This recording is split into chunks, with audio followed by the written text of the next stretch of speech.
आहे ना, आपल्याला बुद्धी तर देवाने खूप दिलेली, पण म्हणून आपल्याला आयुष्यात पडणाऱ्या प्रत्येकच प्रश्नाचं उत्तर शोधणं गरजेचं नाहीये. आणि लोक नेमकी इथंच चूक करतात. त्यांना त्यांच्या आयुष्यात घडलेल्या प्रत्येक गोष्टीचं उत्तर शोधायचं असतं आणि काहीतरी निष्कर्षावर पोहोचायचं असतं. खरं तर ऍज त्याची काही गरज नसते बरं का.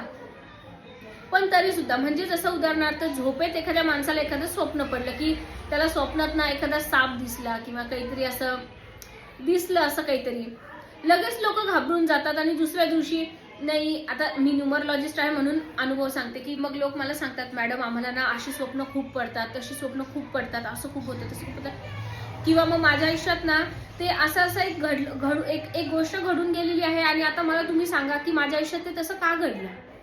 माझं म्हणणं काय आहे की तुमच्या आयुष्यात काहीतरी घडलं ना, झालं गेलं, त्या अनुभवातून काय धडा घ्यायचा तो तुम्ही घ्या आणि पुढे कामाला लागा ना. किती दिवस त्याच्यातच गुंतून पडणार आहात.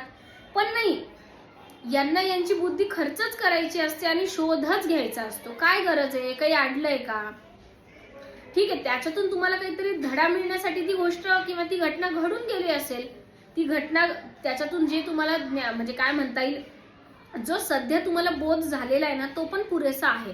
अजून त्याच्यापेक्षा डीप बोध घेण्याची किंवा त्याच्याबद्दल अजून काही डिटेल 4 जणांकडनं समजून घेण्याची असं काही गरज नसते.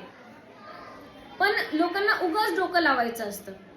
लोकांना उगाच ना प्रत्येक गोष्टीत काहीतरी लॉजिक शोधायचं असतं. जसं आपण त्यांना सांगितलं की तुम्ही पुढच्या म्हणजे समजा पुढच्या 1 महिन्यात तुम्हाला नोकरी लागेल, तर लोक नाही पण कसं शक्य आहे, मग असंच होईल, मग तसंच होईल.